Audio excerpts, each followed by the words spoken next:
Assalamualaikum warahmatullahi wabarakatuh. Alhamdulillahirabbil alamin. Wassalatu wassalamu ala asyrafil anbiya wal mursalin wa ala alihi wa sahbihi ajma'in. Langsung saja teman-teman, kami dari tim kitab JP3M ingin mengupas tentang bagaimana cara memakai mukena yang benar menurut dengan kaidah madhab Syafi'iyah.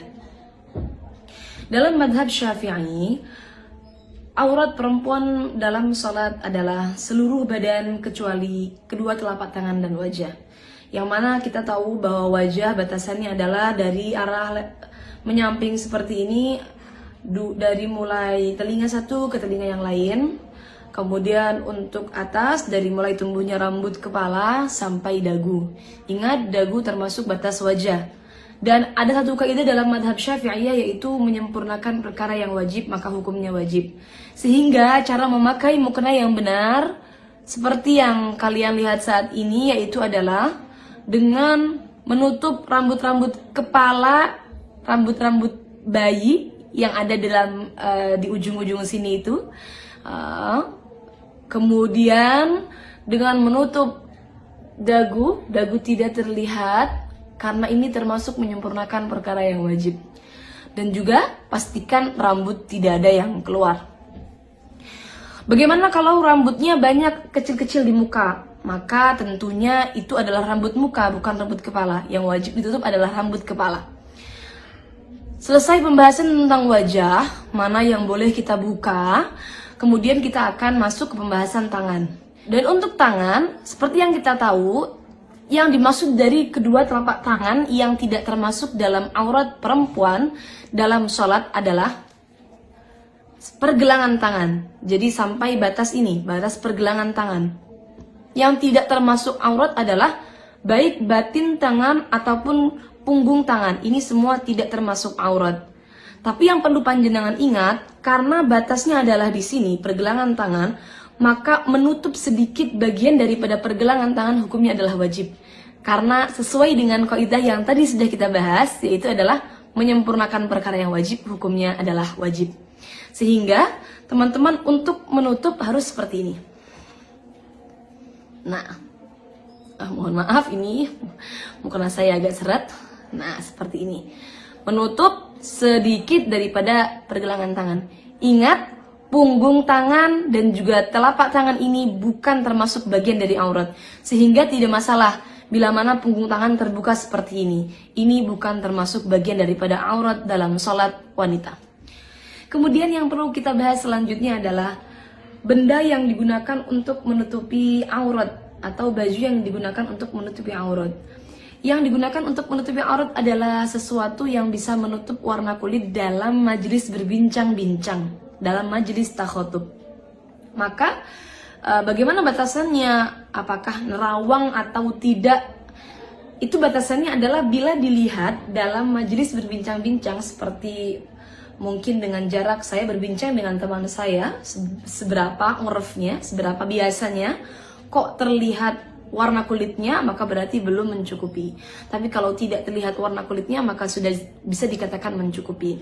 Seperti halnya mungkin mukena yang ada bordirnya, kemudian bordirnya ini agak sedikit menimbulkan bulat-bulat atau bolong-bolong kecil, maka bila mana tidak sampai memperlihatkan warna kulit dalam jarak majelis berbincang-bincang, ini tentunya tidak masalah atau tidak mengganggu keabsahan sholatnya. Dalam artian mukenanya tetap bisa dipakai untuk menutupi aurat dalam sholat.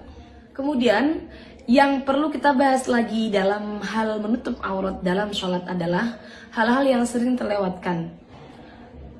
Yang pertama adalah longgarnya mukena, tangan mukena yang dipakai, sehingga ketika longgar, maka ini akan turun sehingga memperlihatkan pergelangan tangan yang tadi, yang mestinya tetap wajib kita tutup ya. Kemudian tidak menutup bagian dagu, biasanya menggunakan mukena seperti ini. Nah, ini memperlihatkan bagian bawah dagu, yang mana ini termasuk aurat dalam sholat. Kemudian kebiasaan yang salah adalah tembusnya rambut-rambut di belakang kepala ini. Karena perempuan biasanya rambutnya panjang, kemudian ketika digulung ke atas, maka rambutnya tembus ke mukenanya sampai keluar. Nah, ini juga perlu diperhatikan, jangan sampai tembus. Teman-teman bisa mengatasi dengan mungkin menggunakan tutup atau ikat yang sampai menutup bagian belakang, atau dengan menggunakan tutup lagi di luar mukenanya.